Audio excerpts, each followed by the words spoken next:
Perkenalkan, nama saya Timothy Vincent Lee dari kelas X MIPA 6. Pada video kali ini, saya bersama dengan 5 teman saya, yaitu Janice, Kendrick, Maria, Pauline, dan Tiffany akan membahas mengenai buku 5 sekawan di Pulau Seram. Seperti yang Anda sudah lihat pada judul video kali ini, buku yang akan kami bahas berjudul 5 sekawan di Pulau Seram. Namun, sebenarnya buku ini merupakan hasil terjemahan dari bahasa Inggris. Dalam buku aslinya, buku ini berjudul Five Have a Mystery to Solve. Buku ini dikarang oleh sebuah penulis bernama Enid Blyton. Buku 5 sekawan yang akan kami bahas diterbitkan pada bulan Januari tahun 2018 dan merupakan cetakan yang ke-18. Buku ini berisi 184 halaman dengan tinggi 18 cm. Buku ini diterjemahkan oleh Agus Setiadi. Enid Blyton adalah penulis buku anak-anak berkebangsaan Inggris. Bukunya menjadi salah satu buku terlaris di dunia sejak tahun 1930-an. Terjual lebih dari 600 juta eksemplar. Buku beliau masih sangat populer dan telah diterjemahkan ke dalam 90 bahasa. Pada Juni 2018, beliau berada di posisi keempat untuk penulis yang paling banyak diterjemahkan. Beliau menulis berbagai topik termasuk pendidikan, sejarah, alam, fantasi, misteri, dan lain-lainnya. Beliau menulis berbagai topik termasuk buku-buku yang akan kami bahas, yaitu buku misteri. Buku-buku beliau yang paling banyak dikenal juga adalah Naughty, Famous Five, Secret Seven, dan Mallory Towers. Novel ini menceritakan kisah petualangan 5 sekawan, yaitu Julian, Dick, Anne, sepupu mereka George, beserta anjing peliharaannya yang bernama Timmy. Pada liburan Paskah, Julian, Dick, serta Anne pulang dan tinggal bersama ibu mereka. 3 bersaudara itu merasa senang bisa bertemu kembali. Biasanya, mereka merasa kesepian karena diasramakan di sekolah yang berbeda-beda. Namun kini, mereka merasa senang bisa bersama-sama lagi selama hampir sebulan. Apalagi, mereka juga bisa bersenang-senang dengan sepupu mereka George. Pada suatu hari, mereka dipertemukan oleh ibu mereka dengan Bu Lyman. Bu Lyman menyampaikan bahwa ia harus pergi karena ada keponakannya yang sakit. Dan ia meminta bantuan mereka untuk menemani cucunya Wilfrid yang tinggal sendirian di rumah. Bu Lyman juga menawarkan kepada mereka untuk melihat-lihat keadaan rumah tersebut sebelum mengambil keputusan. Anak-anak pun menyetujui ajakan Bu Lyman. Keesokan paginya, anak-anak tersebut mengunjungi tempat tinggal Bu Lyman. Rumah Bu Lyman sangat sederhana, terlihat seperti pondok dalam dongeng kuno. Namun, pemandangan di sana sangat indah. Pada awalnya, Wilfrid tidak ingin ditemani oleh 5 sekawan tersebut. Ia bersikeras untuk tinggal sendiri dan menyampaikan bahwa ia memiliki banyak teman. Ternyata Wilfrid memiliki kemampuan khusus untuk bergaul dengan binatang dengan cara memainkan fluidnya. Wilfrid menyukai Timmy, anjing George. Akhirnya, Wilfrid mengizinkan mereka tinggal bersamanya asalkan Timmy ikut bersama mereka. Setelah memutuskan untuk tinggal di rumah Bu Lyman, anak-anak mulai membagi tugas dan memilih kamar untuk ditempati. Anne mulai membersihkan rumah dan mengatur tempat untuk barang-barang mereka. Namun tingkah Wilfrid yang jahil selalu membuatnya kesal. Hingga suatu saat, Anne tidak bisa mengendalikan emosinya dan menyiram Wilfrid dengan seember air. Semenjak itu, Wilfrid mulai sadar akan perbuatannya dan mulai merubah sikapnya. Siang itu, mereka sedang duduk di atas bukit, melayangkan pandangan ke arah pelabuhan dan menikmati pemandangan yang indah. Mereka pun mulai penasaran melihat pulau misterius yang nampak di tengah teluk. Namun menurut Wilfrid, pulau tersebut tidak dapat dikunjungi karena dijaga ketat oleh pengawal bersenjata. Wilfrid pun menyarankan mereka untuk bertanya kepada Lucas, seorang petugas yang menjaga padang golf tak jauh dari rumahnya. Lucas dulunya merupakan salah seorang penjaga di pulau itu. Menurut Lucas, pulau tersebut memiliki banyak nama, antara lain Pulau Tangis, Pulau Bisikan, namun yang paling terkenal adalah Pulau Seram. Dulunya, di pulau tersebut terdapat sebuah suaka margasatwa dan kastil tempat tinggal sang pemilik pulau. Di sana tersimpan harta yang melimpah. Kabarnya, Pemilik pulau itu telah tewas terbunuh. Namun harta yang ada di pulau itu masih ada. Namun Lukas berpendapat bahwa hal tersebut hanyalah dongeng belaka. Sebelum mereka kembali ke rumah, mereka sempat bertemu dengan seorang pemain pro. Ia juga memberikan informasi mengenai Pulau Seram kepada anak-anak. Ia menyampaikan bahwa ada desas-desus mengenai benda berharga yang tersimpan di pulau tersebut. Karena itu, banyak kolektor barang antik yang berusaha untuk datang ke pulau itu dan membeli barang-barang berharga tersebut. Namun kabarnya, banyak dari mereka yang tidak kembali. Sekali lagi, pemain pro tersebut berpendapat bahwa cerita tersebut merupakan desas-desus belaka. Anak-anak pun berpamitan dan memutuskan untuk kembali ke rumah karena hari sudah siang. Sesampainya di rumah, Dick membantu Anne menyiapkan makan siang. Setelah itu, mereka makan siang bersama di halaman rumah. Anne meminta Wilfred untuk memainkan fluitnya agar anak-anak kelinci mau mendekat ke mereka. Namun Wilfred menyadari bahwa ia telah kehilangan fluidnya. Ia memutuskan untuk menyusuri kembali jalan-jalan yang dilaluinya di padang golf untuk menemukan fluidnya. Sedangkan anak-anak lainnya memutuskan untuk beristirahat dan berbaring-baring di halaman rumah. Setelah cukup istirahat, mereka memutuskan untuk bermain di pantai. Mereka pun pergi tanpa Wilfred karena ia belum kembali. Mereka bersenang-senang dan bermain-main di air. Hingga akhirnya mereka memutuskan untuk menyewa perahu dan menjelajahi teluk tersebut. Lama-kelamaan, arus semakin menyeret perahu mereka mendekati Pulau Seram. Anak-anak itu pun terus berusaha mendayung melawan arus. Namun usaha mereka sia-sia. Datanglah ombak besar yang menyebabkan perahu mereka terdampar di pantai pulau tersebut. Mereka berusaha untuk mencari bantuan, namun mereka tidak menemukan orang lain di pulau tersebut. Akhirnya, mereka memutuskan untuk menjelajahi hutan sambil menunggu arus pasang berbalik. Mereka menyusuri tembok kastil di dalam hutan tersebut. Namun mereka melihat para penjaga bersenjata yang diceritakan oleh Lukas. Mereka memiliki firasat buruk saat melihat tampang dari para penjaga tersebut. Lalu, mereka memutuskan untuk kembali ke teluk di mana perahu mereka terdampar. Mereka pun sangat terkejut melihat perahu mereka hilang dihanyutkan ombak. Mereka pun membagi-bagikan sisa makanan yang mereka miliki untuk sekedar mengisi tenaga. Namun ternyata, Timmy mencuri sepotong daging asap dari pondok penyimpanan makanan para penjaga dan memberikannya kepada anak-anak tersebut. Mereka menyadari bahwa ekor Timmy tertembak oleh para penjaga sebagai akibat dari mencuri daging tersebut. Setelah makan, mereka memutuskan untuk menyelidiki benda apa yang dijaga oleh penjaga tersebut.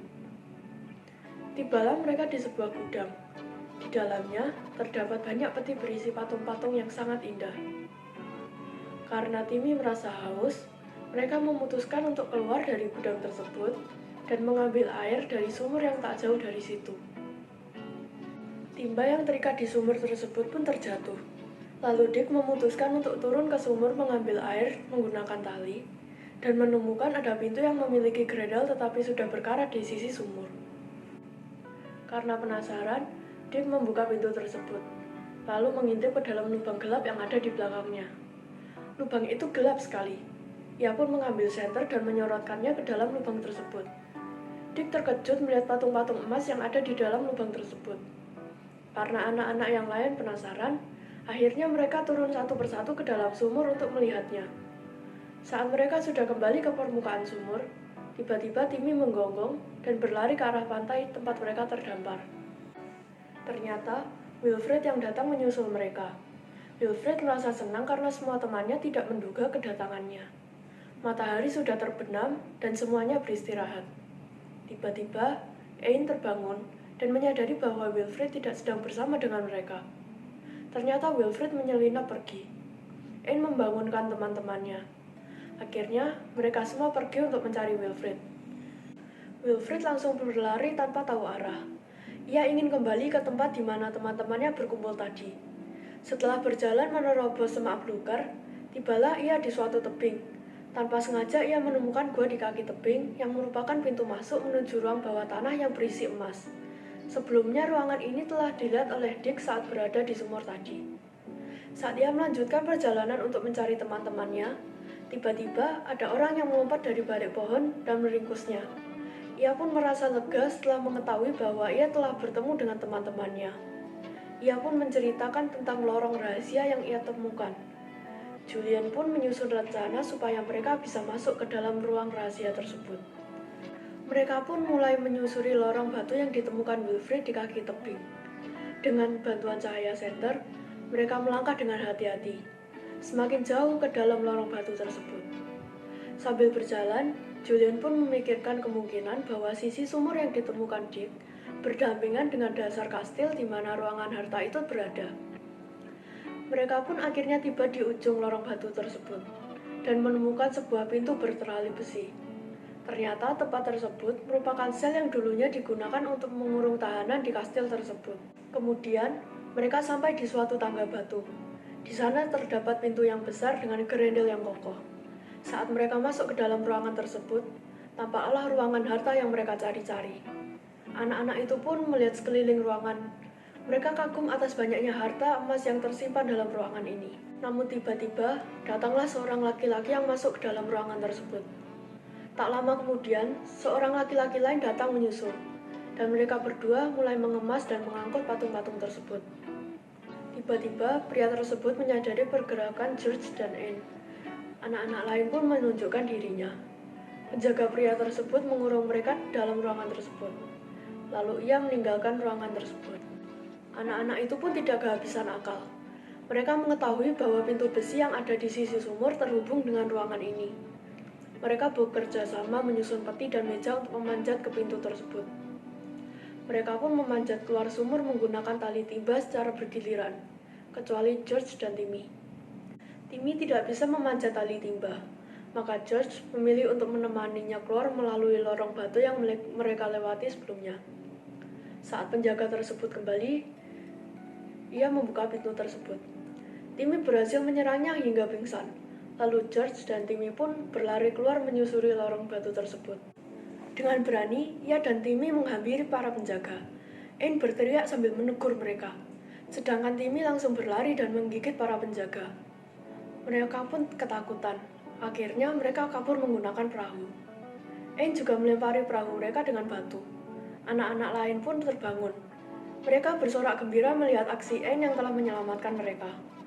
Akhirnya, pada malam itu juga, mereka memutuskan untuk kembali ke rumah menggunakan perahu Wilfred. Keesokan harinya, mereka pun melapor kepada polisi mengenai temuan mereka di Pulau Seram. Setelah urusan dengan polisi selesai, kisah ini diakhiri dengan anak-anak yang merasa senang bahwa petualangannya berakhir dengan memuaskan. Menurut saya, buku 5 Sekawan ini sangat menarik untuk dibaca karena kisahnya yang sangat kreatif. Saat saya membaca buku ini, jujur pertamanya saya bosan dengan ceritanya. Namun, setelah memasuki bab 6, rasa ingin tahu saya semakin lama semakin besar. Semakin lama saya membaca buku ini, semakin seru jalan ceritanya. Buku ini sangat menghibur karena saya juga suka menonton film-film misteri seperti Sherlock Holmes. Ada satu kutipan di buku ini yang saya sangat suka, yaitu Dick memandang ke arah Pulau Seram yang sekarang tidak seram lagi. Pulau itu sebenarnya indah, nampak hijau seperti batu permata di tengah kebiruan air laut. Dari kata-kata ini, saya diingatkan untuk tidak gampang mengambil kesimpulan buruk terhadap suatu atau seseorang berdasarkan apa yang dikatakan oleh orang lain. Mulut kita memiliki kuasa yang sangat besar. Oleh karena itu, kita harus lebih baik dalam berkata-kata. Keunggulan buku ini adalah cerita yang disajikan menarik karena kisah petualangan disajikan seru dan membuat para pembaca penasaran. Di buku ini juga terdapat beberapa gambar, sehingga pembaca dapat menggambarkan apa saja yang 5 sekawan ini lakukan. Ukuran tulisan pada buku ini juga tidak terlalu besar dan tidak terlalu kecil, sehingga nyaman untuk dibaca.